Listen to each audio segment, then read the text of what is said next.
ฮัลโหลฮัลโหลสบายดี สบายดีพ่อแม่พี่น้องทางบ้านเนาะคณะนาลีขอต้อนรับพ่อแม่พี่น้องเข้าสู่ในรายการนาลีช้อปปิ้งมื้อนี้คณะจัดรายการสดแล้วเด้อพ่อแม่พี่น้องเฮาฮัลโหลฮัลโหลสบายดีเดี๋ยวคณะขอสบายฮัลโหลฮัลโหลสบายดีแทดสบายดีพ่อแม่พี่น้องทางบ้านเนาะคณะนาลีขอต้อนรับพ่อแม่พี่น้องเข้าสู่ในรายการนาลีช้อปปิ้งมื้อนี้คณะจัดรายการสดแล้วเด้อพ่อแม่พี่น้องเฮา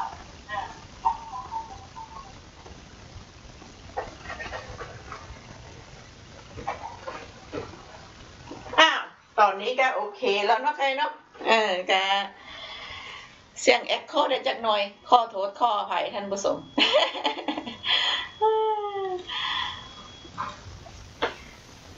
ตอนนี้ก็คือคักเนาะใครเนาะบนช้อปปิ้งได้คนก็หลายเป็นยังได้พ่อแม่พี่น้องเขาพร้อมแล้วยังพี่น้องอยู่แท็กซิสเนาะใครเนาะเพิ่นก็ได้ออเดอร์ทางเว็บไซต์ก็ถ้าว่าเพิ่นเบิ่งโทรทัศน์อยู่ก็โทรมาหาเขาในเด้อบางอย่างก็จะมีเนาะบางอย่างก็จะบ่มียังไงก็โทรมาหาตอนนี้ก็เว้าใส่เทปไปละเพิ่นเอาที่นอนก็10 กว่าผืนเนาะเอาที่นอน10 กว่าผืนก็พ่อแม่พี่น้องเฮาอยู่ทางบ้านเด้อขน้อยเด้อตอนนี้ถ้าว่าพ่อแม่พี่น้องเฮาอยากได้เป็นผ้าเสียผ้าหมอนเนาะก็โทรกันเข้ามาท่านผู้ชมหรือว่าเพิ่นสิเข้าไปซื้อในเว็บก็ได้โลดท่านผู้ชมบ่ต้องผ่านขน้อยก็ได้เนาะถ้าว่าเพิ่นอยากโทรมาลงก็ได้ท่านผู้ชมหรือว่าซื้อกับนางนาลีนี่ล่ะจังซี่ก็ได้เนาะใครเนาะยังได้ก็ได้คือกันท่านผู้ชมเว็บไซต์นี้เพิ่นง่ายอย่างนึงคือว่าเข้าไปแล้วหอยซื้อตอนเพิ่นเลิกงานมาเที่ยงคืนตีหนึ่งตีสองช็อปได้24 ชั่วโมงเนาะช็อปได้24 ชั่วโมงท่านผู้ชมก็ยังได้ก็ขอฝากไปนำเนาะเว็บไซต์มีอยู่บ่เดี๋ยวเบิ่งกันเด้อเดี๋ยวน่าจะเอาขึ้นปึ๊บบ่มีเนาะเว็บไซต์อยู่นี่บ่มีเพิ่นบ่ได้เอาขึ้นไว้ให้เว็บไซต์ของขน้อยนี่ก็ www.uniquely thai ท่านผู้ชมuniquely ก็ u เนาะn i q u e l y แล้วก็ขีดตรงกลางท่านผู้ชมแล้วก็ thai thai.com เนาะเข้าไปเบิ่งท่านช็อปได้24 ชั่วโมงท่านผู้ชมยังได้ก็ฝากไว้นะ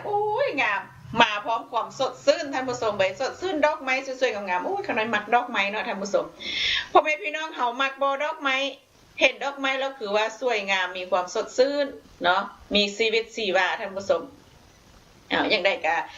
เพิ่นเศร้าๆก็หาไปเบิ่งดอกไม้ไว้เด้อค่ะเด้อหรือว่าพ่อแม่พี่น้องเฮาบ่ได้มักดอกไม้มักอันใดก็บ่ได้ความสุขมักก็หาเนาะแสวงหาความสุข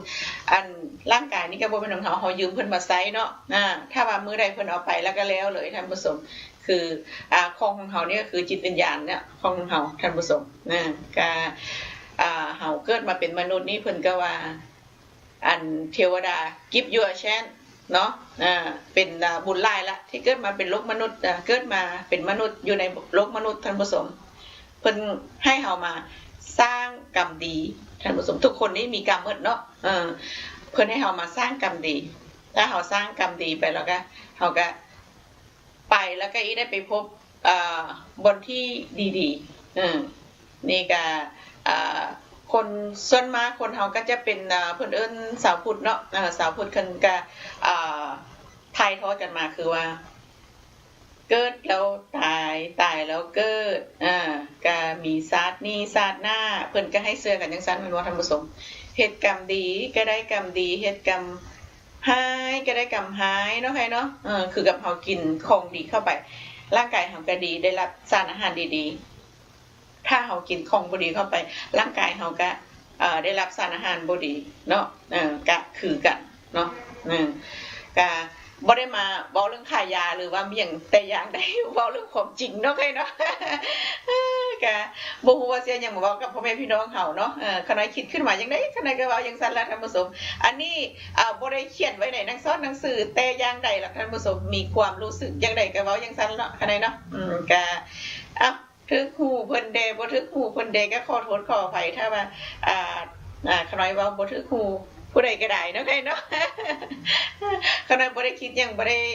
มีเมี่ยงอยู่ในใจหรอกท่านผู้ชมก็มีหยังได้คิดหยังได้ก็เว้าขึ้นมาอย่างซั่นซื่อๆบ่ได้มีสคริปต์หรือว่าหยังได้บ่ได้เทรนมาแต่อย่างใดเนาะใครเนาะอันนี้คือว่าเพิ่นเอิ้นเป็นธรรมชาติแท้ๆธรรมชาติอีหลีอีหล่อเนาะใครเนาะนี่ก็อีฮอตฮอลิเดย์แล้วของอยู่ตรงหน้าขน้อยนี่มีเมี่ยงมีแต่ว่าเป็นของกิบของฝากทั้งนั้นเลยท่านผู้ชมมื้อนี้ก็พ่อแม่พี่น้องเขาสนใจตัวได้รีบโทรเข้ามาท่านผู้ชมรีบโทรเข้ามาได้สั่งเฮาอีได้ส่งไปก่อนที่ว่าจะเป็นฮอลิเดย์ของอย่าเอ่ยทั้งกาขน้อยกาได้เซ็กเรียบร้อยแล้วมือนี้นะเนาะเพิ่นฮอตเอ้ยที่ว่าอยู่เอลานอยเพิ่นได้เอาผ้าเหลืองไป12พื้นทั้งก็ได้นั่นก็เพิ่นก็จะฮอตมื้อนี้ขน้อยก็ส่งไปมือก่อนนี้เนาะจะเป็น3มื้อกับมื้อนี้อยู่ในหนังสือเพิ่นวางซั่น3มื้อฮอตเนาะใครเนาะก็อย่างน้องเพิ่นได้สั่งไปเป็นผ้าเสีย3พื้นทั้งก็จะเป็นอาทิตย์หน้าพุ่นละบางเทื่ออาจจะเป็นวันจันทร์หรือวันอังคารเพิ่นจะได้เนาะก็ขอบใจกับน้องเอลี่เฮาหลายๆเนาะใครเนาะเพิ่นบอกว่าเครื่องได้รับแล้วนาลีงามหลายว่าซั่นเพิ่นนุ่งไปวัดเนาะกระตุมกระตาเพิ่นก็ใส่ไปวัดเพิ่นบอกว่ามีแต่คนมากว่าซั่นยังได้ก็เป็นกระตาวายเนาะใครเนาะก็หมดแล้วล่ะพอมาปึ๊ดก็หมดปั๊บรถเป็นผ้าคลุ้มผ้าเข้ากระตุมกระตาวายท่านผู้ชมเป็นท่านั่งแต่ว่าท่านั่งนี่ยังมีอยู่เนาะใครเนาะท่านั่งเพิ่นเอิ้นเก้าอี้วายเดี๋ยวบอกแล้วเดี๋ยวคนนั้นจะไปเอามาให้เบิ่งตอนนี้คณะจัดรายการสดแล้วพ่อแม่พี่น้องเขาเบิ่งอยู่ยักได้ยังรีบโทรเข้ามาเด้อท่านผู้ชมอันอย่างเอ้ยที่ว่าเพิ่นยักได้ยาหั่นเด้เป็นยังได้เพิ่นยักได้อยู่บ่แล้วดอกมุมดอกไม้ที่ว่าเพิ่นสิเอาหั่นเด้เพิ่นบอกว่ายังสิเอาอยู่ว่าซั่นเอาถ้าว่าเฮาเอาอยู่หรือว่ายังได้ก็โทรเข้ามาเนาะใครเนาะอีได้ส่งไปให้มันทันท่วงทีเพราะว่าตอนนี้นี่จะรับประกันบ่ได้จากน้อยการส่งการหั่นของเฮาจากมือนี่นะเพราะว่าเพิ่นว่าสิฮอดมื้อนี้บางเทื่อเพิ่นอีฮอดมื้อนี้เลทแล้วเพิ่นก็จะไปส่งมื้ออื่นเช้าจังซี่นะเฮาสเปคว่าเฮาอีเอามื้อนี้สินะบางเทื่อจะเป็นมื้ออื่นเพราะว่าของเพิ่นเริ่มส่งไปไล่แล้วท่านผู้ชมเริ่มส่งไล่เริ่มบีซี่เนาะใครเนาะมื้อนี้ของคนน้อยนี่ก็มีไล่กล้องอยู่พอสมควรบ่าย3 ครึ่งเนาะ UPS เพิ่นก็เอารถใหญ่มาใส่เอาท่านผู้ชมเอารถใหญ่มาใส่เอาก็ตอนนี้ช่วงเช้านี้ถ้าว่าพ่อแม่พี่น้องเฮาอยากออเดอร์อันใดก็ต้องรีบออเดอร์รถเนาะตอนบ่ายเพิ่นมาเอาส่งไปก็อีได้ไปเนาะถ้าว่าวันเสาร์อาทิตย์นี่ UPS เพิ่นบ่เฮ็ดงานท่านผู้ชมเรื่องของเรื่องก็ว่าจะซ่ากันที่ว่าแล้วทีนี้ก็มีคนส่งไลน์เพิ่มขึ้นเป็นของฝากไกลฮอลิเดย์แล้วเนาะก็จะล่าซาได้จากน้อยเพราะว่าในการขนส่งอีกอย่างนึงก็เป็นสโนว์เนาะท่านผู้ชมเนาะต่างลุมต่างร้านนี่ก็จะมีสโนว์แล้วได้เนาะก็จะหนาวเพิ่นก็จะลำบากในการส่งได้หน่อยนึงแต่ยังไดเพิ่นก็ไปถึงท่านผู้ชมสโนว์ไลน์บ่ได้ก็ไปถึงเนาะอันนี้ก็คือว่าเพิ่นก็มีเมียงก็เพิ่นเอิ้นอันนั้นคืองานของเพิ่นเนาะเพิ่นก็รับประกันจังซั่นเนาะใครเนาะแต่ว่าถ้าว่ารับประกันว่าฮอตมื้อนี้หรือว่าฮอตมื้ออื่นจังซี่ตอนนี้คนนั้นก็บ่ค่อยอยากรับประกันปานใดมันจะมีความผิดพลาดได้เพราะว่าบ่อยากเว้าว่าเฮ็ดได้แล้วเฮ็ดบ่ได้จังซี่น่ะเขาน้อยจะพ่อแม่พี่น้องเพิ่นก็จะได้มีความเสียใจแล้วเขาน้อยก็จะมีความเสียใจพ่อแม่พี่น้องเสียใจเขาน้อยเสียใจหลายกว่าเนาะเพราะว่าเขาน้อยบ่มักที่ว่าเสียคำเว้าอันใดที่ว่าเขาน้อยมานำเสนอนี้โอ้ว่าดีก็ดีอยู่ท่านผู้ชมของแท้ก็แท้อยู่ท่านผู้ชมอันนี้ก็บ่มักที่ว่าเว้าจะลบไปลบมาโอ้ลบไปลบมาบ่แม่นเด้อเขาน้อยเด้อบ่ได้ลบเด้อก็พ่อแม่พี่น้องเขาเข้าไปเบิ่งในเว็บไซต์ของขน้อยนี่ก็ขน้อยก็มีเว็บไซต์นี่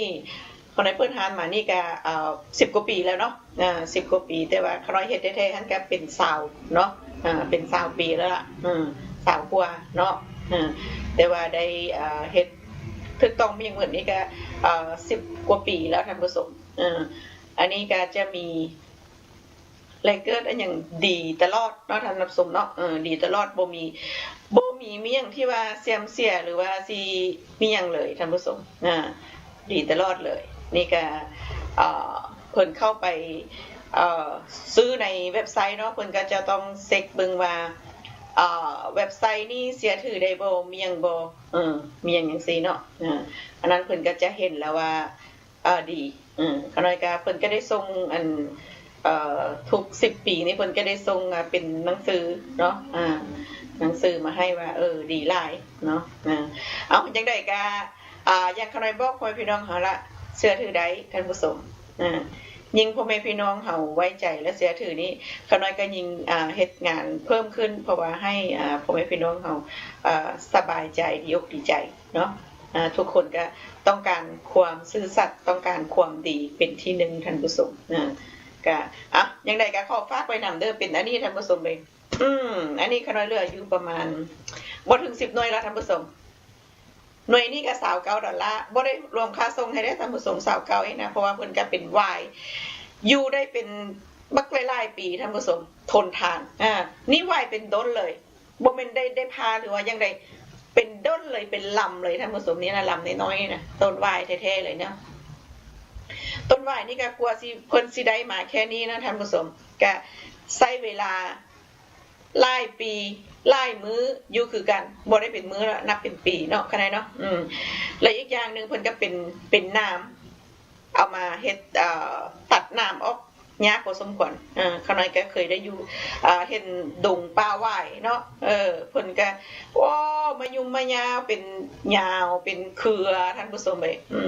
บ่ว่ามีหยังก็ยากหมดแล้วท่านผู้ชมเนาะทุกอย่างถ้าเฮาเฮ็ดนี่บ่มีหยังง่ายๆหรอกคือว่าง่ายๆนี่ก็คนก็อีเป็นพิการกันหมดแล้วเนาะเฮ็ดอย่างง่ายๆหมดนี่ก็ได้บ่มีง่ายจักอย่างเพราะว่าพระเจ้าเพิ่นก็ได้อันทดสอบเฮ็ดให้เฮาแข็งแรงยิ่งเฮ็ดมีหยังที่ว่ามีความพยายามหลายที่สุดเพิ่นก็จะได้เห็นใจเพิ่นก็ได้โปรยออกมาให้นะใครเนาะ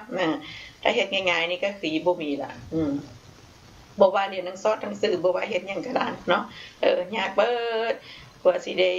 มีหยังขึ้นมาเนาะอันนี้ก็เขาก็เข้าใจอยู่นะอันนี้ก็จะเป็นหวายอันนี้นั้นอันน้อยเนาะเพิ่นก็ลำน้อยเพิ่นก็เอามาใส่ตรงนี้ท่านผู้ชมแล้วเพิ่นก็มัดโอ้เพิ่นเฮ็ดได้ดีหลายอันนี้ก็หวายทั้งนั้นเลยท่านผู้ชมอันนี้บ่เป็นไม้ไผ่เด้อไม้หวายเนาะหวายเพิ่นพาออกมาท่านผู้ชมโอ้ยกว่าสิพาได้คือกับไม้ไผ่นี่บ่แม่นง่ายคือกันเด้ท่านผู้ชมนี่ก็ได้เป็นหวายนี่นะหวายหมดเลยท่านผู้ชมทนทานได้เป็น20 ปีพุ่นน่ะหลายกว่า20 ปีอีกไหมนี่นะเนาะเอาไปนั่งล้างถ้วยล้างชามเอาไปนั่งยัดใส่ก๊อกเนาะเอาไปนั่งเฮ็ดอันกับข้าวกับน้ำเนาะก็พอดีเฮานั่งท่านผู้ชมบ่ได้สูงหลายบ่ได้ต่ำหลายพอดี$29 $29ท่านผู้ชมยังบ่ทันได้รวมค่าส่งเที่ยถ้าว่าพ่อแม่พี่น้องเพิ่นเอาหลายอย่างหลายเหนียวเข้าไปเรื่องค่าส่งเฮาก็มาเว้ากันเนาะก็ขน้อยก็จะบ่ได้เอาเมียงหรอกค่าส่งหั่นน่ะส่วนมากขน้อยก็จะค่าทุนค่าส่งด้วยซ้ำไปท่านผู้ชมส่งของให้พ่อแม่พี่น้องเฮานี่ก็ได้เนาะยังได้ก็บ่เป็นหยังเว้ากันได้พ่อแม่พี่น้องเฮามีความสุขดีใจขน้อยก็ดีใจอันนี้ก็ฝากไว้นำ$29มีบ่ถึง10 หน่วยพ่อแม่พี่น้องอยากได้ตอนนี้ก็รีบโทรกันเข้ามาเนาะใครเนาะเบอร์โทรศัพท์ก็อยู่หั่น80582402449ท่านผู้ชมโทรกันเข้ามาได้แล้วเอามาเบิ่งตัวนี้ท่านผู้ชมไปอุ้ยตัวนี้ก็รีบเอาไปเด้อท่านผู้ชมเด้อมีอยู่หลายๆอยู่อันนี้นั่นจะเป็นบักม่วงไม้บักม่วงเนาะเป็นไม้ท่านผู้ชมเป็นไม้เพิ่นก็เอามาอบแห้งแล้วก็จะเอามากลัวสิเอามาเฮ็ดใจกันได้นี่ก็บ่แม่นของคอยคือกันจังขน้อยเว้าทุกอย่างบ่มีอีซี่เนาะเพราะว่าถ้าว่าอีซี่นี่ก็บ่มีความภูมิใจเนาะอันนี้ผู้ที่ว่าเพิ่นเฮ็ดนี่ก็เพิ่นก็มีความภูมิใจพอสมควรท่านผู้ชมกว่าสิเอาไม้มาเฮ็ดเป็นใจกันได้นี่ก็บ่แม่นของคอยทาซุ่มทาสีโอ้ยงามหลายค่ะน้อยเอ้ย ดมยังซี่ก็หอมเนาะหอมท่านผู้ชมมีอยู่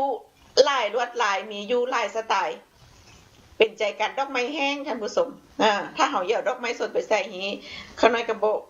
บ่ได้กล้ารับประกันปานใดย่านน้ำมันเหี่ยแต่ว่าเพิ่นก็เฮ็ดตันดีเฮ็ดดีเมิดบ่มีแตกมีลาวแล้วท่านผู้ชมจะเป็นนั่นเป็นไม้เนาะใครเนาะเป็นไม้ถ้าเอาน้ำใส่ก็สิอยู่เนาะก็อันนี้เพิ่นก็recommend ให้ใส่ดอกไม้แห้งแบบนี้ท่านผู้ชมนี่อันนี้ก็สวยงามหลายเนาะดอกไม้แห้งท่านผู้ชมเลยเนี่ยอันนี้จะเป็นอุ้งปุ้งอยู่ทางกลางเป็นซองโทนสีแดงกับสีดำเนาะซองอัน$25ท่านผู้ชมซองอัน$25คือกับซื้อ1แถม1เพราะว่าราคาเพิ่นนี่อันนึงนี่$25แล้วแต่มื้อนี้เขาได้ให้ซองอันจังซี่$25เอาอันใดก็ได้ท่านผู้ชมถ้าว่าโอ้นางนาลี5ให้คือกันจังซี่ก็สิยากอยู่เพราะว่าแต่ละอันนี้บ่คือกันนะท่านผู้ชมเนาะเอาคล้ายๆกันหรือว่าจังไดนี่ก็คือสิมีอยู่ก็อีพยายามหาให้คือกันเท่านั้นเนาะคือแต่ว่าบ่ค่อยคือปานใดหรอกท่านผู้ชมนี่ใส่ดอกไม้แห้งแบบนี้แล้วก็อีกอันนึงนี่ก็จะเป็นนี่เดี๋ยวคณะจะท่านให้เบิ่งเหมาะสำหรับเอาไปอันเป็นของขวัญของฝากในตอนนี้ท่านผู้ชม2อัน25เอาไปไว้มุมแต่งบ้านไว้มุมใดก็ได้น้องเอลิได้เบิ่งอยู่บ่เป็นยังได้ใจกันอยากได้บ่น้องสาวเฮา2อัน25เด้ออยากได้ก็รีบจับจองเด้อนี่น่ะเอาเลือกเอาอันงามๆอันนี้เพิ่นจะมีอันเป็นเสือกเนาะเป็นเสือกอันเป็นป่อมัดอยู่เนาะใครเนาะแล้วเพิ่นก็เฮ็ดทรงแบบนี้บานๆแล้วก็ทางนี้ก็บานลงมาเนาะจะมีแกะเป็นรูปเดือนรูปดาวแล้วท่านผู้ชมเนาะนี่เห็นกันคักบ่ท่านผู้ชมขณะจะให้เบิ่งให้พ่อแม่พี่น้องเฮาได้เบิ่งคักๆอยู่เนาะยังได้ก็ขอฝากพ่อแม่พี่น้องเฮาไว้นำเด้อเป็นใจกันนี่ก็ได้ท่านผู้ชมไป2อัน$25เท่านั้นเนาะขณะจะพามาเบิ่งอีกอันนึงท่านผู้ชมนี่อีกอันนี้นั้นจะเป็นมัดทางเทิงแล้วก็มัดทางล่างแล้วเพิ่นก็เฮ็ดอันบานทางล่างแล้วก็บานทางเทิงเนาะทางคนนี้ก็จะน้อยๆลงเป็นเชฟแบบนี้ท่านผู้ชมเด้เอาอันใดก็ได้ท่านผู้ชมเนาะบางอันก็มัดทางล่างบางอันก็มัดทางเทิงบางอันก็มัดทางกลางยังขน้อยบอกนั่นล่ะเนาะนี่อันนี้ก็เป็นแบบหลายๆเนี่ยเพิ่นก็จะเฮ็ดเป็นสไตล์ลงมาเนาะไปเนาะเฮ็ดเป็นสไตล์ลงมานี่ก็งามอยู่พอสมควรท่านผู้ชมมีแต่อันงามๆนะขน้อยเลือกมาแล้วท่านผู้ชมเลือกมาให้พ่อแม่พี่น้องเลือกแต่อันงามๆมาให้เนาะคัดมาแล้วว่าซั่นๆเนาะนี่ท่านผู้ชมอันนี้ก็จะเป็นปุ้มทางล่างท่านผู้ชมเองเป็นปุ้มทางล่างเพิ่นจะเป็นทูโทนเนาะทูโทนนี่ก็ดอกไม้นี่ก็บ่ได้ขายหรอกท่านผู้ชมเขาน้อยเอามาใส่ไว้เพราะว่างามเนาะเขาน้อยก็มักดอกไม้ท่านผู้ชมจะเป็นใจกันเนาะเป็นใจกันเอาดอกไม้มาประดับไว้ให้สวยๆงามๆซื่อๆนี่แหละท่านผู้ชมถ้าว่าโอ้ยเนาะได้มาแล้วเป็นอันใจกันเราอยากได้หาดอกไม้มาให้นำได้เด้อจังซี่เขาน้อยก็จะหาให้เนาะอันนี้ก็ดอกไม้นี่ก็2อัน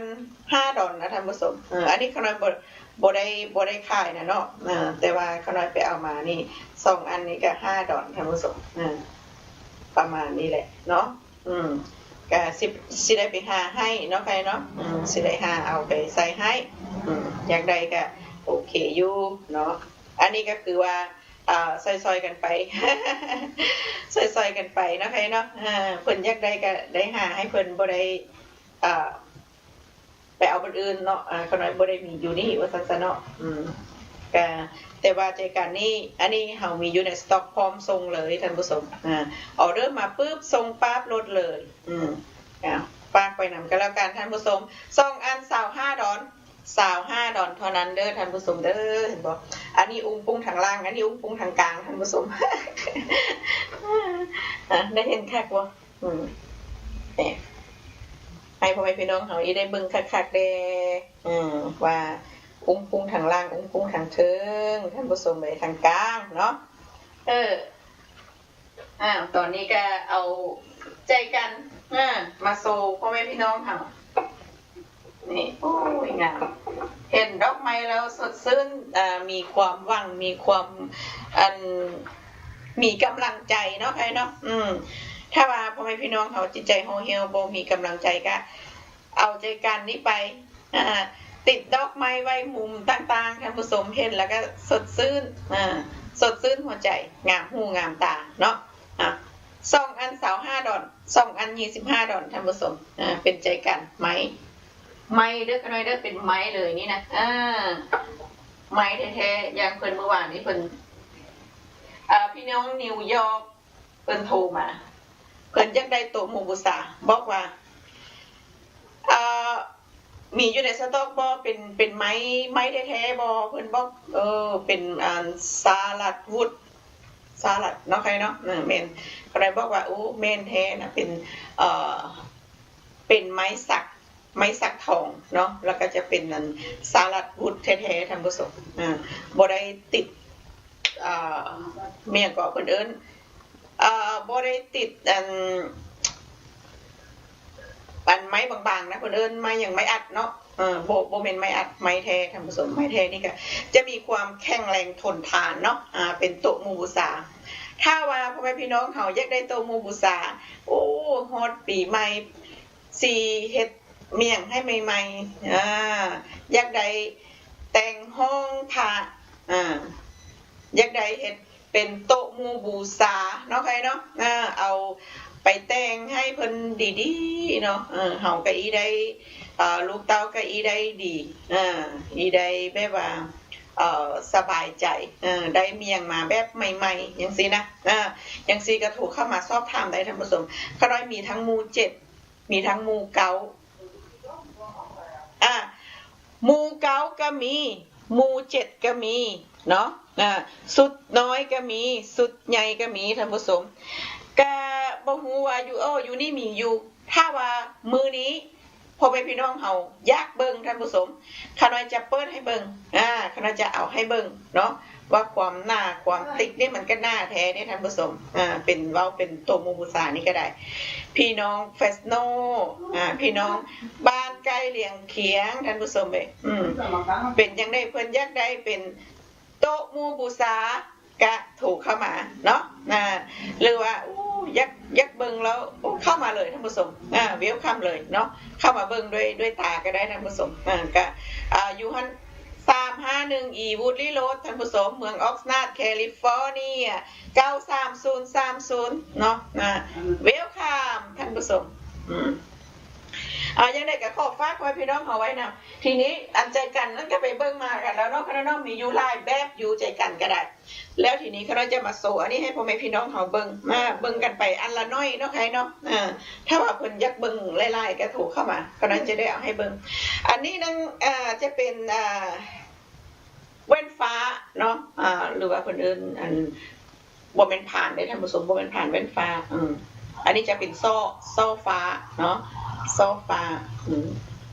งามอันนี้ก็เป็นไม้สักได้ก็ได้เด้อเป็นไม้สักแล้วเพิ่นบ่แม่นทาสีเด้ท่านผู้ชมเพิ่นเอาทองทาโอ้เห็นบ่เห็นมือเขาน้อยบ่ท่านผู้ชมเรื่องอันเป็นหั่นเลยเขาได้เอามือไปจับตรงนี้นะงามท่านผู้ชมมาติดหน้าผากกัน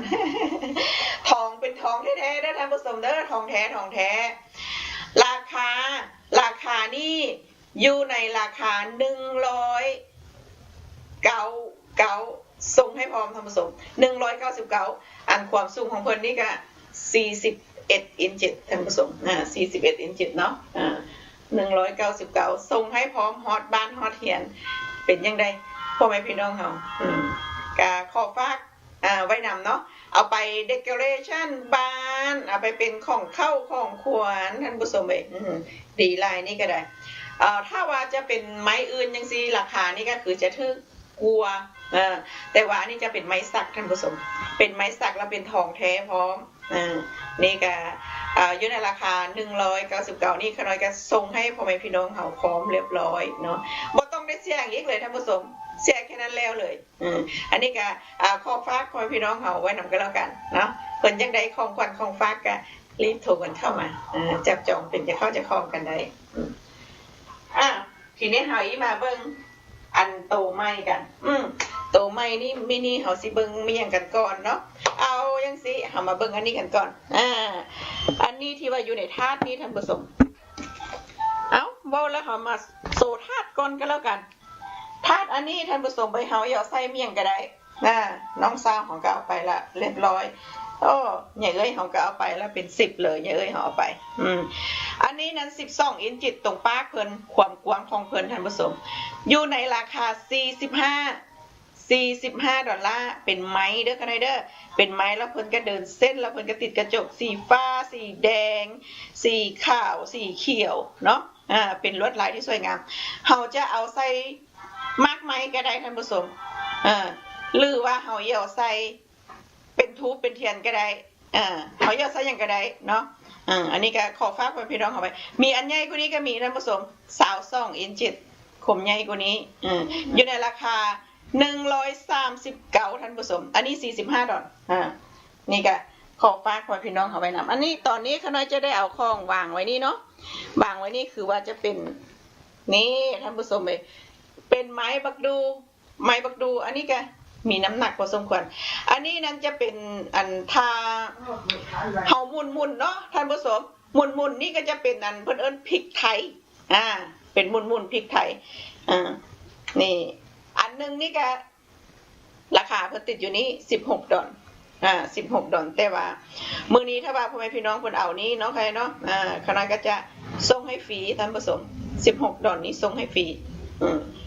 นี่ก็ขอฝากพ่อแม่พี่น้องเขาไว้นำแต่ละอันนี้จะบ่คือกันกับเวลี่ยูนิคคือกันอันบางอันก็ปุ้มตรงทางล่างบางอันปุ้มตรงทางกลางบางอันก็ปุ้มตรงทางเทิงคือกับใจกันไม้อะไรท่านผู้ชมอันนี้ก็จะเป็นไม้ประดูอันนี้ก็เป็นท่ามุนพริกไทยขอฝากพ่อแม่พี่น้องเขาไว้ราคา16 ดอลเอาท้นๆก็ได้ท่านผู้ชม15 ดอลก็ได้นี่ราคา15 ดอลก็ได้เนาะเอาขอฝากไปนำท่านผู้ชม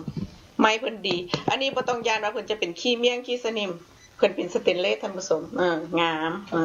ปลอดภัยไร้กังวลเนาะมาเบิ่งอันนี้อีกตัวนึงท่านผู้ชมตัวนี้จะเป็นเมี่ยงไปบ่ได้นี่ก็ได้เป็นมือ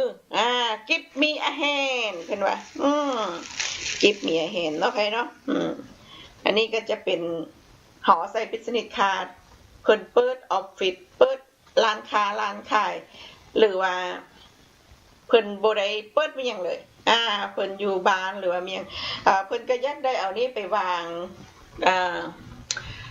วางปากกาท่านผู้ชมเดี๋ยวเขาน้อยเร็วหาปากกาก่อนนี่เอาตังไว้ออฟฟิศจังซี่เอาปากกาวางไว้จังซี่เห็นบ่ท่านผู้ชมเขาน้อยวางปากกาวางปากกาหรือว่าวางอันนามบัตรหรือว่าเขาสิวางได้สารพัดวางทางล่างนี่ก็จะเป็นรูปหัวใจgive me a hand เห็นบ่ท่านผู้ชมจะเป็นมือเนาะราคา15 ดอลท่านผู้ชมราคา15 ดอลลาร์เท่านั้นนี่ก็ขอฝากไว้พี่น้องเอาไว้นำก็แล้วกันเนาะแล้วทีนี้ไปเบิ่งอีกตัวนึงท่านผู้ชมอีกตัวนึงโอ้นี่อันนี้มาเบิ่งอันนี้ท่านผู้ชมอันนี้นั้นจะเป็นทาเสียบผมเดี๋ยวเขาจะเสียบให้เบิ่งเป็นตัวอย่าง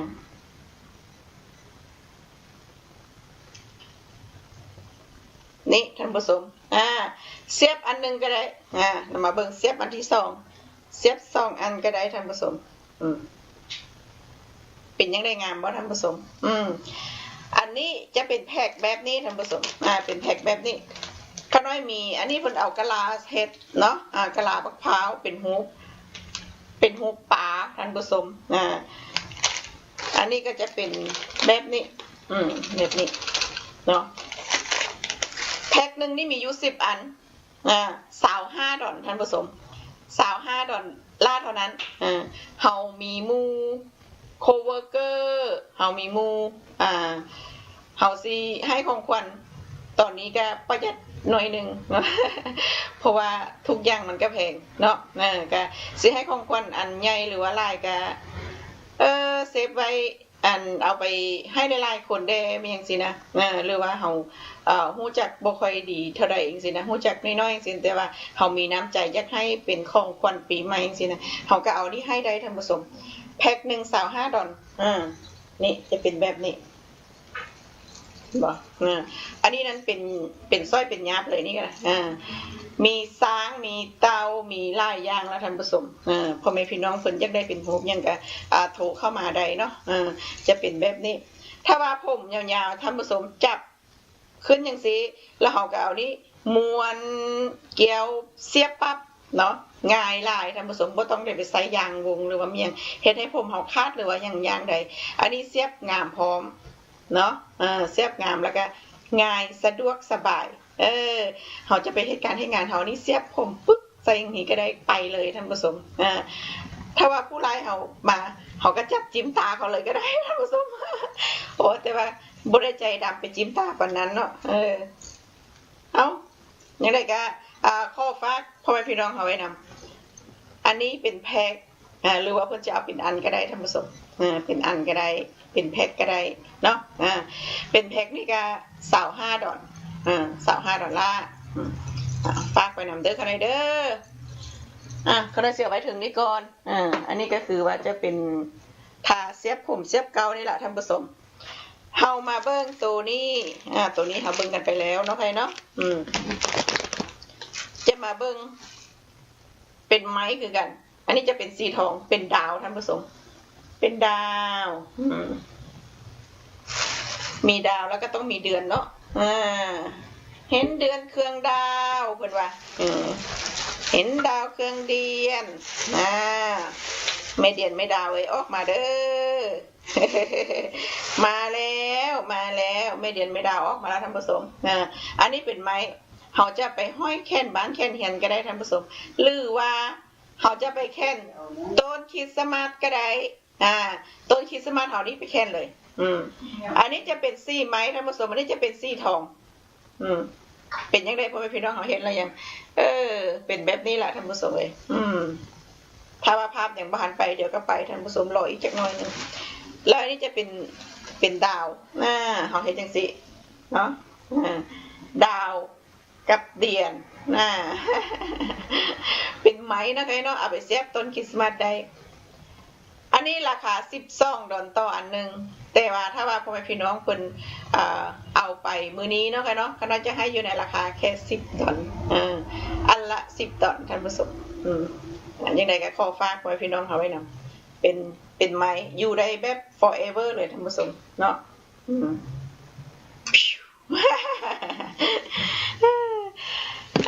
ฝากไปนำเด้อใครเด้อทีนี้ให้ไปเบิ่งอันอื่นกันต่อท่านผู้ชมมาเบิ่งอันนี้มาเบิ่งเป็นรถมอเตอร์ไซค์ท่านผู้ชมไป สกูตเตอร์รถมอเตอร์ไซค์เพิ่นตั้งได้พร้อมเด้อท่านผู้ชมเด้อนี่นะตั้งไว้จังซี่เนาะนี่ตั้งไว้เนาะราคาจริงๆแล้วราคาของเพิ่นนี่12เหรียญท่านผู้ชมไปขน้อยจะให้อยู่ในราคา10ดอลเป็นรถเห็นคักบ่ท่านผู้ชมรถสกูตเตอร์เขาได้บ่ฮู้ว่าพ่อแม่พี่น้องเขาเห็นคักบ่หรือก็น่าจะหาบนสูงให้พ่อแม่พี่น้องเขาเบิ่งกันนะเห็นบ่ท่านผู้ชมบ่คักเนาะคักบ่เอาพ่อแม่พี่น้องเขาเบิ่งอยู่โทรเข้ามาได้ค่ะเด้อเห็นคักหรือบ่คักจังซี่น่ะสิให้ขน้อยสูงให้เบิ่งบ่หรือจังได๋เนาะเนี่ยเพิ่นเอาตั้งไว้จังซี่คักแท้เด้ท่านผู้ชมเป็นไม้นะขน้อยเป็นไม้นะโอ้คักเนี่ยราคา12เหรียญแต่ว่าขน้อยให้พ่อแม่พี่น้องเฮาอยู่ในราคา10เหรียญ10เหรียญเท่านั้นท่านผู้ชมเดี๋ยวไปเบิ่งอันสูงให้พ่อแม่พี่น้องเฮาเบิ่งกันว่าเนาะ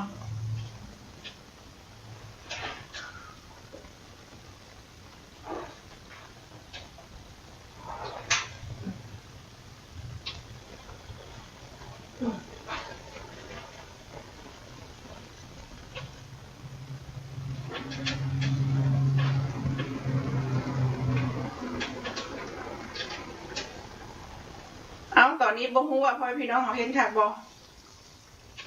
เป็นมอเตอร์ไซค์น้อยเนาะให้เนาะนี่ละสกูเดอร์ท่านผู้ชม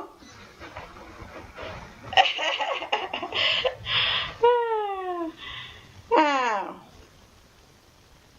นี่ละเนี่ยราคา$12ท่านผู้ชมเลยแต่ว่าพ่อแม่พี่น้องเขาเอามื้อนี้เนาะก็ให้ในราคา$10เด้อกันหน่อยเด้อ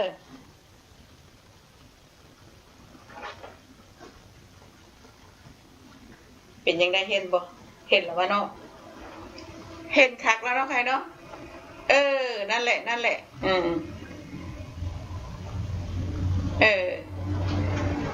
เป็นยังได้เป็นตาเอาไปฝากเป็นของควันกันบ่ท่านผู้ชมเอ้ยของควันของฝากของกิบเนาะพ่อแม่พี่น้องเขาสนใจอยากได้ตัวได้แล้วก็อันโทรเข้ามาจับจองเป็นจะเข้าจะคล้องกันได้ท่านผู้ชมอันนี้ก็จะเป็นสกูเดอร์หรือว่ารถมอเตอร์ไซค์น้อยนั่นเองท่านผู้ชมราคา$10เนาะ$10เท่านั้นเห็นบอกเพิ่นจ้างไว้ได้นี่เพิ่นมีท่าจ้างเรียบร้อยเฮ็ดคักบ่ท่านผู้ชมเนี่ย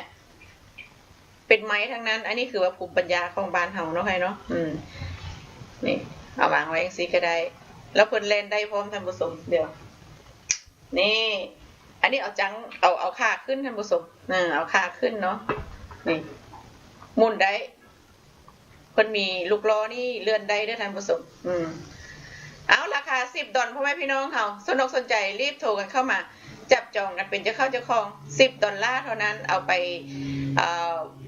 เป็นของฝากของต้นได้โลดท่านผู้ชมเป็นของขวัญปีใหม่เนาะเป็นของขวัญปีใหม่ให้ผู้ที่ว่าเขาหักเขาเคารพนับถือเนาะเป็นรถมอเตอร์ไซค์มีล้อขับได้พร้อมราคา$10เท่านั้นมื้อนี้นะ$10นี่บ่ได้รวมค่าส่งให้เด้อท่านผู้ชมอย่างขน้อยบอกถ้าว่าพ่อแม่พี่น้องบ่เอาอย่างอื่นเข้าไปนี่ก็โอเคขน้อยให้ได้อยู่เนาะเป็นราคานี้ถ้าว่าจะเอาอันนี้ไปขน้อยก็ต้องได้คิดค่าส่งเนาะค่าส่งก็บ่ได้แพงหรอกท่านผู้ชมเลยก็ขอฝากพ่อพี่น้องเอาไว้นี่นะนี่อันนี้นั่นจังได้เนาะจังได้จังซี่เอา$10เด้อค่ะนายเด้อ$10รถมอเตอร์ไซค์บ้านเฮา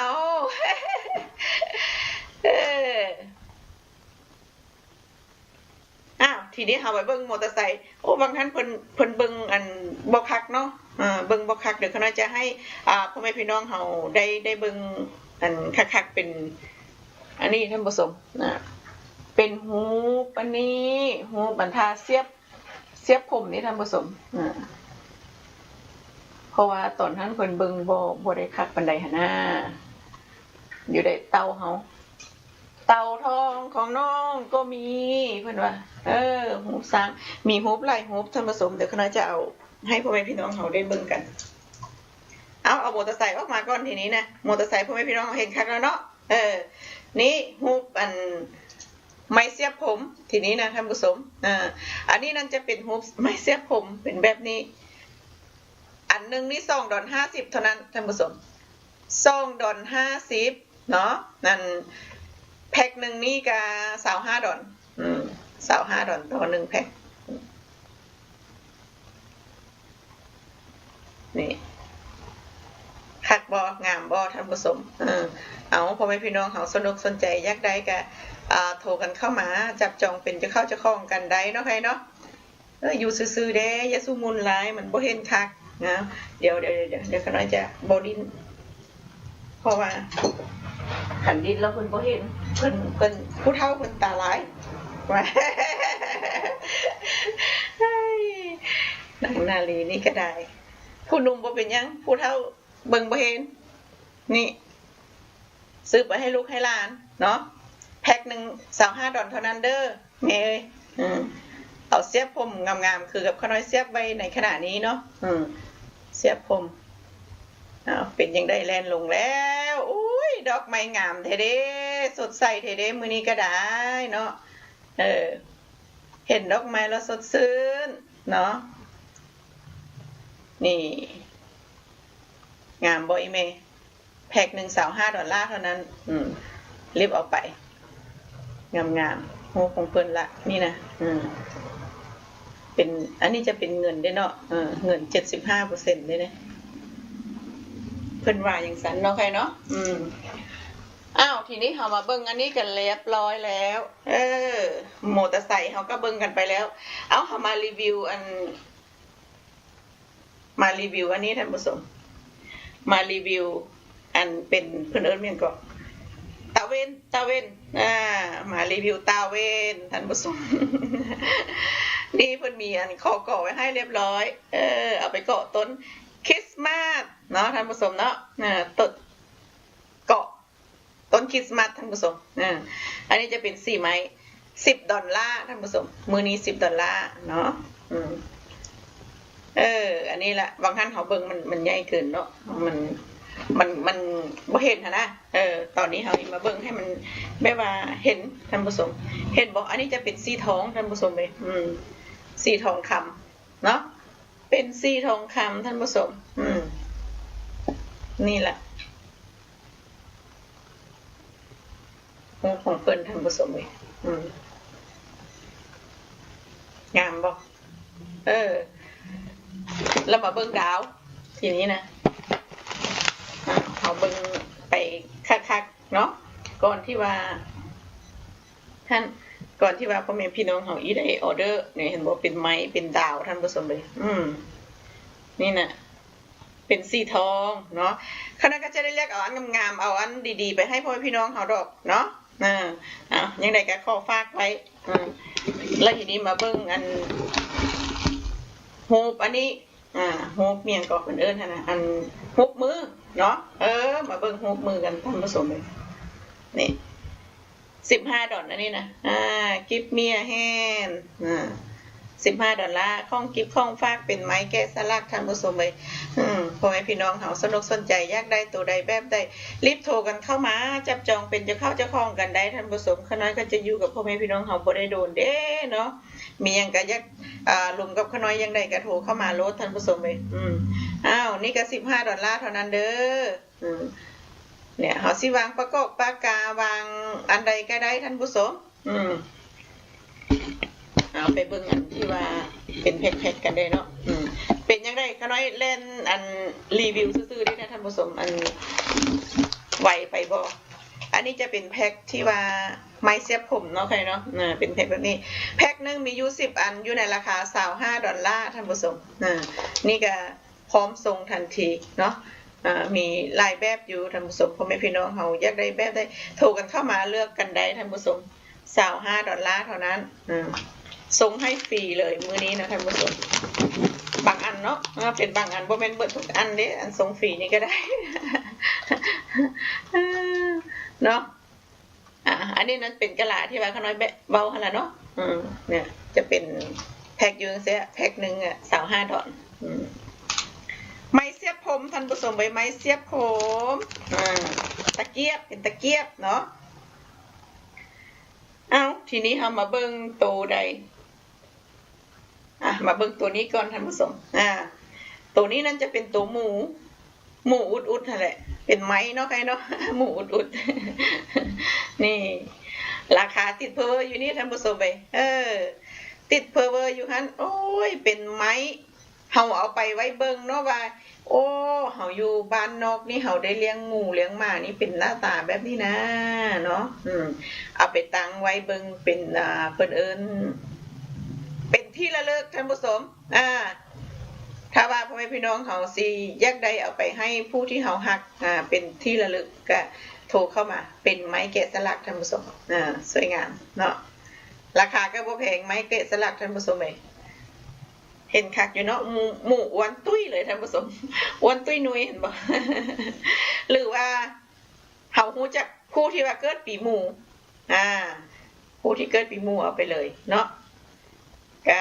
ราคานี่ก็บ่แพงหรอกท่านผู้ชม$12หั่นนะเพิ่นเขียนไว้หั่นนะเนาะ$12เห็นบ่นี่เขียนไว้นี่เป็นไม้นี่เห็นคักเนาะใครเนาะโอ้เห็นบ่คักงามลายเนาะใครได้นำเฮามาเบิ่งอันนี้เฮียเบิ่งหมูเสร็จแล้วเฮามาเบิ่งแมวมาเบิ่งฮูปแมวกันอันนี้ก็แมว เพิ่นนอนขดอยู่ในหนังสือ นอนขดอยู่อันหนังสือนี่แหละท่านผู้ชมนี่กะอันนี้ก็คือกันแล้วว่าราคา$12คือกันแล้วว่าราคาโบได้ติดอยู่ตรงนี้นี่ก็ได้เนี่ยประมาณ$12แล้วท่านผู้ชมเป็นไม้แกะสลักเนาะเบอร์โทรศัพท์อยู่หั่น805824024พ่อแม่พี่น้องเขาสนอกสนใจอยากได้ตัวได้โทรกันเข้ามากินกลางได้ราคาก็บ่ได้แพงจนเกินไปเอาไปเป็นที่ระลึกเนาะฝากไว้นำ$12เท่านั้นท่านผู้ชมเป็นไม้แท้ๆเลยสลัดเลยท่านผู้ชมบ่ได้เอาไม้อันไม้หันมาติดแต่ยังได้เนาะอันนี้จะเป็นไม้เป็นก้อนเป็นหน่วยนี่แท้ๆนะท่านผู้ชมไม้เป็นก้อนเป็นหน่วยนี่เพิ่นแข็งแรงทนทานทีนี้ให้ไปเบิ่งสิ้นต่อไปแล้วเด้ท่านผู้ชมไหมสิ้นต่อไปนี่ค่ะโอ้อันนี้เป็นไม้คือกันเป็นไม้คนจุ๊บกันโอ้ยก่อนนี้ไปเบิ่งอันนี่ขน้อยอยากให้เบิ่งอ้อมๆก่อนนี่เบิ่งรอบๆเนาะเอาในราคา$12เท่านั้นเด้อพ่อแม่พี่น้องเฮาอยากมาซอยสนับสนุนขน้อยนาลีก็รีบโทรกันเข้ามาเป็นไม้แกะสลักท่านผู้ชมเลยซอยคนบ้านเฮาเนาะใครเนาะเพิ่นเฮ็ดโอ้ยกว่าอีได้แล้วเป็นอันหนึ่งเนาะใครเนาะเป็นไม้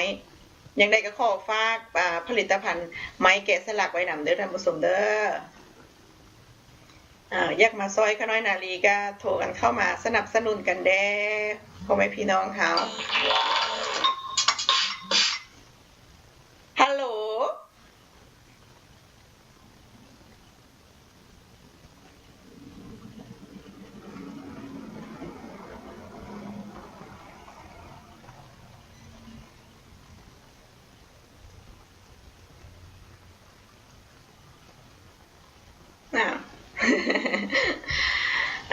มาเบิ่งกันต่อท่านผู้ชมนี่จะเป็นไม้แกะสลักแมวนั่งอยู่$12เท่านั้นพี่น้องเฮามาเบิ่งอันอื่นกันต่อเนาะนี่ก็พ่อแม่พี่น้องเฮาก็ได้เห็นไว้แล้วเรียบร้อยท่านผู้ชมอย่างบ่ทันตัดสินใจก็ต้องรีบตัดสินใจไกด์สิฮอดปีใหม่แล้วอีได้ทรงทันท่วงทีเนาะใครเนาะอันนี้อันใหญ่ก็มีเด้อกันเด้อตัวใหญ่ก็มีอันคนเพิ่นนั่งจุ๊บกันอยู่นี่นะ อันนี้คือสิเป็นผู้หญิงเพราะว่ามีผมอันนี้บ่มีผมคืออีเป็นผู้ชายนี่ราคาเขาได้$10ท่านผู้ชมไม้แกะสลักในราคา$10เอาไปไว้ให้เป็นที่ระลึกเป็นของคนของฝากนี่เป็นไม้แกะสลักเนาะตัวใหญ่กว่านี้ก็มีเด้อค่ะเด้ออันนี้เพิ่นจะเป็นไม้นั่นแหละท่านผู้ชมเอาเฮามาเบิ่งตัวอื่นกันต่อท่านผู้ชมนี่ตัวนี้ก็จะเป็นปลาเฮามาเบิ่งปลากันทีนี้นะเห็นบ่ท่านผู้ชมปลาโลมาต้องเบิ่งสิล่ะเนาะเพราะว่านี่ราคาพวกนี้$20ท่านผู้ชม$20อันนี้จะต้องเอาสูงกว่านี้เนาะอันนี้เพิ่นเบิ่งไกลบ่ได้แล้วเนาะเดี๋ยวคณะจะต้องไปซูมออกแล้วท่านผู้ชมเอาก่อนที่ซูมออกเดี๋ยวคณะจะให้เบิ่งอันนี้ก่อนเป็นลวดลายของอันไม้ใจกันท่านผู้ชมใจกันไม้เฮ็ดบ่ท่านผู้ชมใจกันไม้ฝีมือของเพิ่นนี่ละเอียดสวยงามนี่เป็นไม้แกะสลักเนาะงามลายมีอยู่หลายๆเด้อค่ะเด้อมีหลาย2อัน$25เท่านั้นพ่อแม่พี่น้องเฮาอยากได้ใจกันไม้ก็รีบโทรกันเข้ามาจับจองกันเป็นเจ้าเข้าเจ้าของกันได้ท่านผู้ชมใจกันไม้สวยๆงามๆเนาะมาเบิ่งอีกอันนี้อันนี้ก็งามบ่เห็นบ่ท่านผู้ชมเบิ่งความงามของเพิ่นเนาะ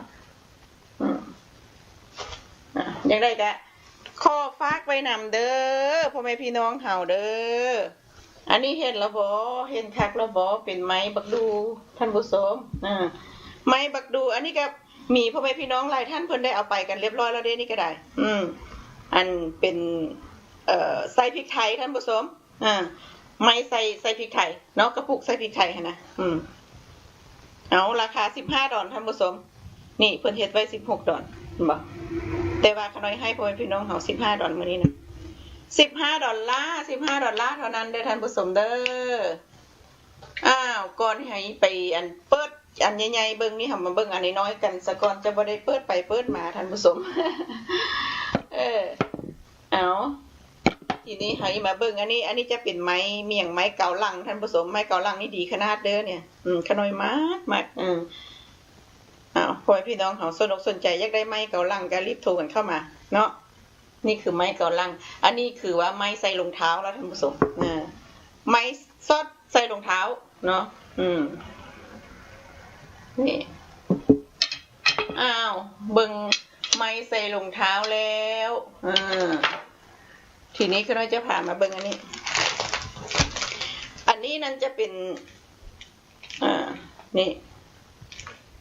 เป็นขัดบอท่านผู้ชมเพิ่นจะเป็นประมาณคืบนึงนะท่านผู้ชมประมาณ7 อินช์เนาะเพิ่นเอิ้นพี่น้องมงพี่น้องแมวท่านผู้ชม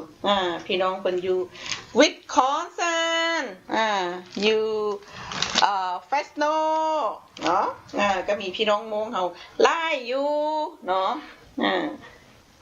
พี่น้องเขมรพี่น้องมงพี่น้องเมียนพี่น้องลาวกะเพิ่นอยากซื้อไปฝากมุงฝากครูเนาะใครเนาะกะโทรเข้ามาเนาะโทรเข้ามาจับจองเป็นจะเข้าจะคล้องกันได้ท่านผู้ชมเดี๋ยวคณะจะเอาไปขึ้นสูงอีกหน่อยนึง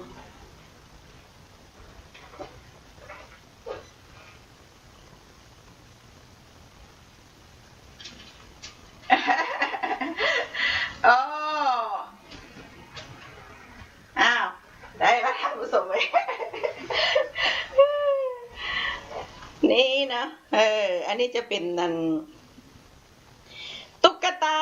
ท่านผู้ชมไหมตุ๊กตา7 อินช์เนาะมีอยู่หลายแบบท่านผู้ชมไหมราคาเพิ่นเขียนไว้เท่าไหร่เนี่ยราคานี่ก็เอา$15เนาะ$15ท่านผู้ชมเห็นกันคักแล้วบออันนี้เพิ่นมีสวิงมีใสท่านผู้ชมมีใสแล้วนี่มีทองมีเงินเต็มเลยแล้วทางล่างเพิ่นท่านผู้ชมทางล่างเพิ่นก็มีผ้าห่มเนาะมีผ้าห่มอยู่ตรงนี้เบิ่งกันคักแล้วเนาะอันนี้ตัวที่1ท่านผู้ชมข้าน้อยบ่ได้เขียนเบอร์ไว้แต่ว่าเวลาพ่อแม่พี่น้องเฮาเพิ่นแยกออเดอร์ข้าน้อยสิว่าตัวที่1ออเดอร์อันนี้ตัวที่1ที่เฮาโซแต่ละตัวบ่คือกันเนาะทีนี้มาเบิ่งตัวที่2อันนี้จะเป็นตัวที่2เพราะว่าจะเป็นมีไซส์เนาะอันนั้นก็เป็นไซส์ตัวที่1อันนั้นเป็นไซส์ตัวที่2อย่างซี่เนาะเคยเนาะนี่ถ้าว่าพ่อแม่พี่น้องเฮาเบิ่งอันรีลันหรือว่าเพิ่นจังได๋หั่นน่ะเนาะอันนี้จะเป็นตัวที่2เพิ่นก็มีไซส์ขน้อยเอาออกเบิ่งแซมเปิลตัวหนึ่งเนาะทีนี้ก็เพิ่นมีสตอรี่อยู่นี่ท่านผู้ชมมีสตอรี่อยู่นี่เรียบร้อยเป็นภาษาไทยกับภาษาอังกฤษเนาะอันนี้ตัวที่2เด้อขน้อยเด้อตัวนึง$15แล้วทีนี้ขน้อยจะพามาเบิ่งตัวที่3อย่างสิตัวที่3อันนี้นะเนาะตัวที่3นี่เพิ่นก็รู้สึกว่าจะมีกระดงฝัดเข้ากับว่ากระติบเข้าล่ะท่านผู้ชม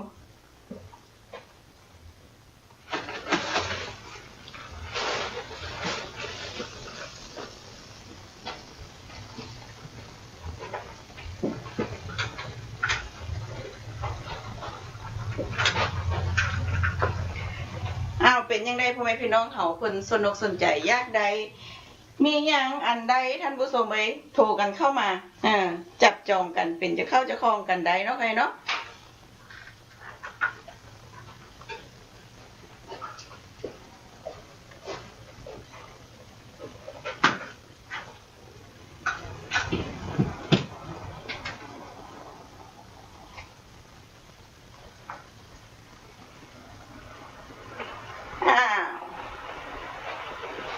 นี่ก็เห็นแล้วตัวที่สองท่านผู้ชมทีนี้เรามาเบิ่งตัวที่สามตัวที่สี่ทีนี้เอามาเบิ่งตัวที่สี่ท่านผู้ชมนี่อย่างสี่เนาะใครเนาะอันนี้นั่นจะเป็นตัวที่สี่ตัวที่สี่นี่เพิ่นมีเล่นเต็งนำด้วยเนี่ยเล่นเต็งท่านผู้ชมเลย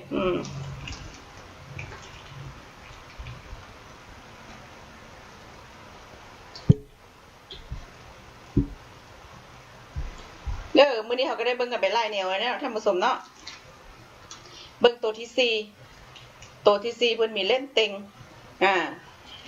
แล้วทางหลังท่านผู้ชมทางหลังเพิ่นก็มีผ้าเนาะมีกระตห้อยอยู่ทางหลังอันนี้ตัวที่สี่เนาะเราไปเบิ่งตัวที่ห้าท่านผู้ชมนี่เลยมาเบิ่งตัวที่ห้า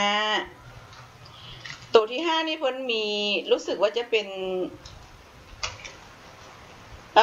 มิวสิกของเพิ่นละเขาในบ่ฮู้ว่าเพิ่นเอิ้นมิวสิกเมียงเนาะใครเนาะนี่นะแม่นมิวสิกหรือว่าแม่นจะเป็นมิวสิกนั่นแหละท่านผู้ชมนี่อันนี้จะเพิ่นเอากระตาเนาะกระตาที่ว่ามีฟืนนำเพิ่นไปหาฟืนอยู่บนเขาเอามานึ่งข้าวท่านผู้ชมพี่น้องมงพี่น้องเมียนพี่น้องกะเหรี่ยงพี่น้องไทยพี่น้องลาวพี่น้องเขมรเพิ่นเบิ่งเพิ่นอยากมีหมู่มีพวกเนาะเอาไปให้เป็นของขวัญปีใหม่ท่านผู้ชมของขวัญปีใหม่แล้วเฮาเอาไปไว้เป็นที่ระลึกเฮาก็เพิ่นก็อีได้เบิ่งว่าโอ้เนี่ยอันนี้งามเนาะเป็นตุ๊กตาเนาะเฮามีหมู่ท่านผู้ชมมีหมู่เพิ่นเฮาอยากเอาไปให้หมู่เนาะเอาไปให้หมู่เป็นของที่ระลึกก็โทรเข้ามาท่านผู้ชมของที่ระลึกหลายท่านผู้ชมของเก็บของฝากอยู่นี่นะทีนี้เฮาก็มาเบิ่งอันใดท่านผู้ชมทีนี้นะเขาก็มาเบิ่งเป็นป่านี่เนาะป่าอันนี้เป็นอย่างไรบ่พี่น้องเห็นบ่อันนี้นั่นเป็นอันเพิ่นเอิ้นเลเซนท่านผู้ชมอันนี้บ่เป็นไม้เนาะจะเป็นเลเซนอันนี้ก็งามคือกันนี่เลยตัวนึงเท่าไหร่15แล้วท่านผู้ชมตัวนึง15ดอลงามบ่อีเมแม่หาเบิ่งกันงามๆแล้วเนาะใครเนาะก็ขอฝากพ่อพี่น้องเอาไว้นี่ก็ได้เดี๋ยวคณะจะอันมีหลายอย่างหลายแนวอยู่เนาะท่านผู้ชมพ่อพี่น้องเขาคือเบิ่งกันเพิ่นหรือว่าบ่ได้เบิ่งขน้อยเนาะนี่ก็ได้โทรเข้ามาได้เด้อคณะจะได้ฮู้ว่าพ่อพี่น้องเขาเบิ่งอยู่หั่นน่ะนี่ก็จะเป็นมื้อสวยคณะจัดรายการสดเด้อมื้อสวยๆนี่นะท่านผู้ชมก็บ่ค่อยได้จัดรายการสดมื้อสวยเลยแล้วเนาะบางเทื่อก็ได้มาจัดถ้าว่าอันบ่ได้บีซี่หลายปานใดจริงๆนะ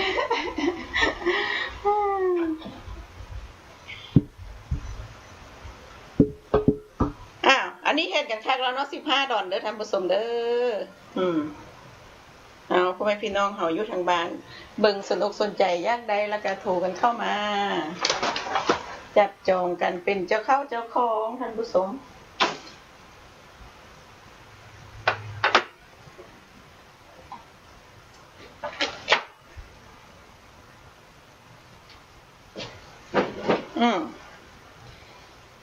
เฮามาเบิ่งอันนี้กันแล้วเนาะใครเนาะ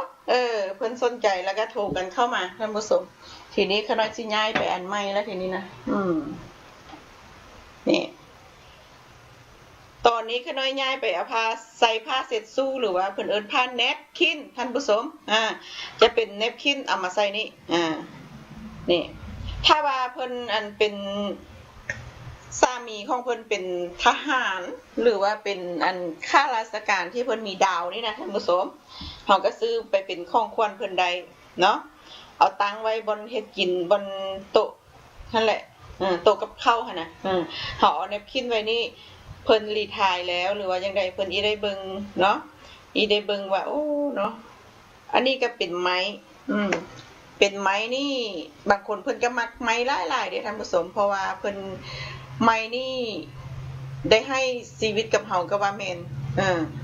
ถ้าว่าไม้เพิ่นเวลาฝนตกหากไม้เพิ่นก็อุ้มเอาน้ำไว้เนาะทุกอย่างเขาก็เจริญงอกงามเวลาร้อนเวลาต้นไม้มันลมพัดเขาก็สบายคือว่าต้นไม้แล้วก็อันนี้คือว่าไม้ผู้ที่ว่าหัดไม้เนาะแล้วเพิ่นก็เอามาประดิษฐ์ประดอยท่านผู้ชมเลยตัดมันมีลายโพสนะท่านผู้ชมบ่ได้บังเบียดต้นไม้แต่อย่างใดเนาะใครเนาะอันนี้คือว่าไม้มีลายโพสเพิ่นปลูกไว้เฮ็ดโดยเฉพาะว่าซะไปแล้วทีนี้เพิ่นก็มาประดิษฐ์ประดาเป็นอันเป็นดาวท่านผู้ชมดาวก็อยู่บนฟ้า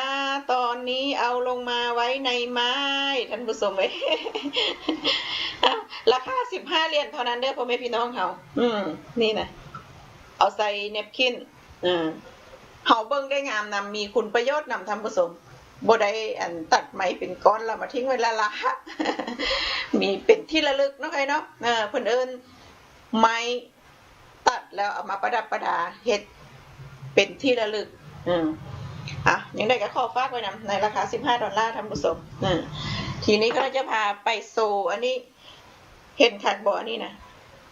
อันนี้ก็เป็นไม้มักดูคือกันกับว่าอันคือกัน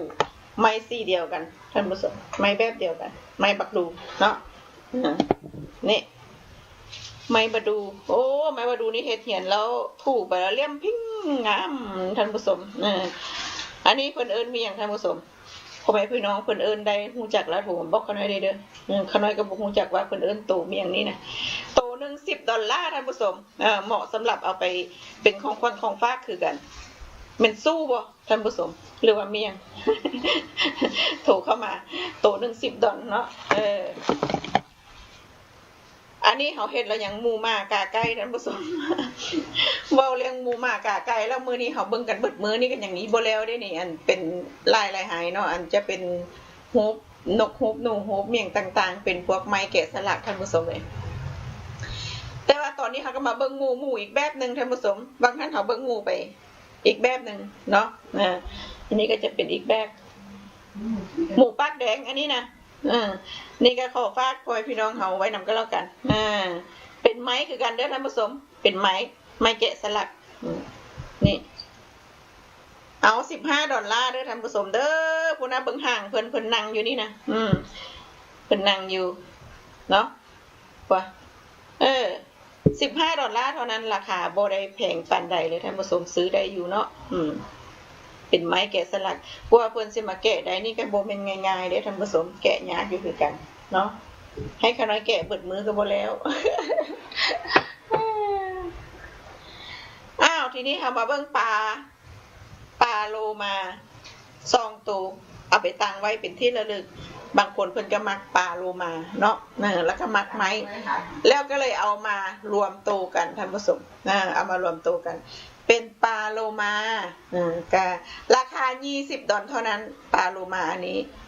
ภาพคือยังบ่หันไปฮอดเที่ยเนาะตอนนี้มาแล้วท่านผู้ชมอันนี้คือว่าเป็นปลาโลมาเนาะใครเนาะก็พ่อแม่พี่น้องเฮาเพิ่นสนุกสนใจอยากได้ปลาโลมาเอาไปตั้งไว้โต๊ะท่านผู้ชมเป็นที่ระลึกก็โทรกันเข้ามา$20 $20เท่านั้นเด้อท่านผู้ชมเด้อเป็นไม้ความสูงของเพิ่นนี่ก็ว้ายเป็นซอกนึงละ1คืบครึ่งพุ่นแหละท่านผู้ชม$20หรือว่า$20เอาฝากไปนำเนาะใครเนาะทีนี้เฮามาเบิ่งตัวนี้อันนี้ก็เป็นปลาคือกันละท่านผู้ชมเฮามาเบิ่งไม้มื้อนี้นะอันนี้ก็อยู่ในราคาเพิ่นเขียนไว้ว่าราคา$25ตอนนี้ออนเซล$20ท่านผู้ชมปลาตัวนี้เนาะก็ความสูงก็ประมาณซอกนึงหรือว่า10กว่าอินละปะ10กว่าละเดี๋ยวจะต้องมีไหมเนี่ยเขาเขียนไว้ว่าเท่าไหร่เนี่ย20อินบ่14อินบ่นี่นะเพิ่นเขียนไว้ว่า14อินท่านผู้ชม 14 อินช์ตอนนี้$25บ่ขาย$20นี่เนาะไปเนาะมีเบอร์ติดอยู่นี่เป็นไม้ท่านผู้ชมตัวใหญ่กว่านี้ก็มีถ้าว่าพ่อแม่พี่น้องเขาอยากได้แบบว่าตัวใหญ่เอาเดี๋ยวขน้อยให้เบิ่งป่าเบิ่งหน้าตาของเพิ่นนี่เลยท่านผู้ชมหน้าตาแบบนี้$20เด้อก็ได้เด้อออนเซล$20เบิ่งห่างเพิ่นน่าหักเบิ่งห่างเนาะห่างเพิ่นเป็นแบบนี้สีชมพูท่านผู้ชมเบิ่งตาเพิ่น$20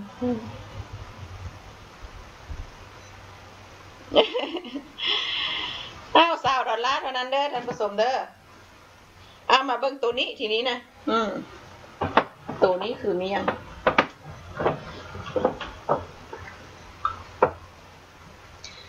ตัวนี้นั่นเป็นบักห้อยล่ะว่าท่านผู้ชมไว้เป็นบักห้อยอันนี้ก็เป็นไม้คือกันเด้อท่านผู้ชมเป็นไม้ทั้งหมดเลยนี่ถ้าว่าเพิ่นอยู่ติดทะเลหรือว่าเพิ่นอยู่บนเขาก็สร้างแต่ว่าเพิ่นยังมีเพิ่นเอิ้นเมมโมรี่มีความหลังเพิ่นได้เคยไปเล่นเรือเนาะได้ไปอยู่ไกลทะเลท่านผู้ชมเป็นของขวัญของฝากให้เพิ่นได้ท่านผู้ชมอันนี้ก็เพิ่นจะเฮ็ดเป็นแบบนี้อันนี้คือว่าสไตล์ของเพิ่นเลยเนาะนั่นเป็นสไตล์ของเพิ่นเลยท่านผู้ชมนี่บ่แม่นว่าเก่าเด้ท่านผู้ชมอันนี้คือว่าสไตล์ของเพิ่นละนี่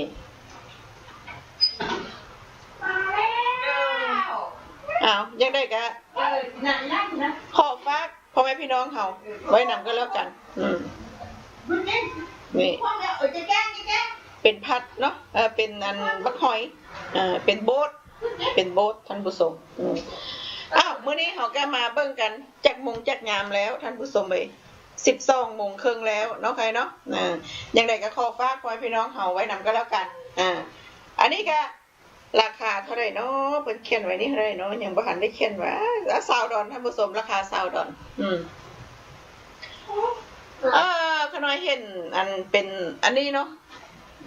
เดี๋ยวขน้อยจะมาเอาให้มาเบิ่งอันนี้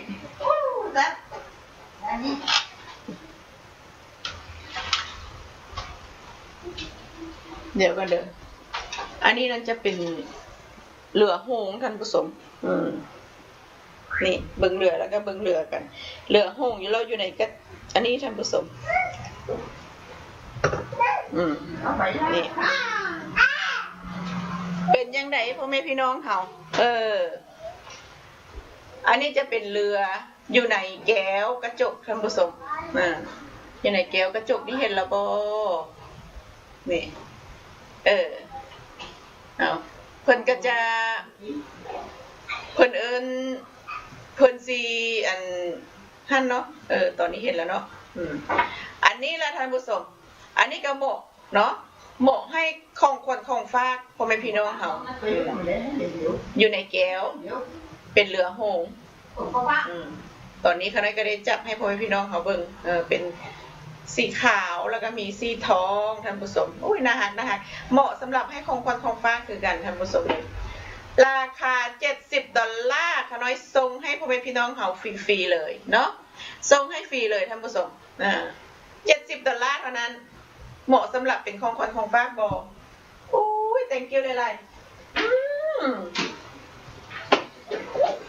เพิ่นเอาไอศติมมาป้อนท่านผู้ชมเอ้ยหลานน้อยเอาไอติมมาป้อนยังไงก็ขอฝากพ่อพี่น้องเขาไว้เนาะใครเนาะทีนี้คณะจะนี่อันนี้ก็เป็นของคนของฝากอีกแบบหนึ่งแล้วกันประสบ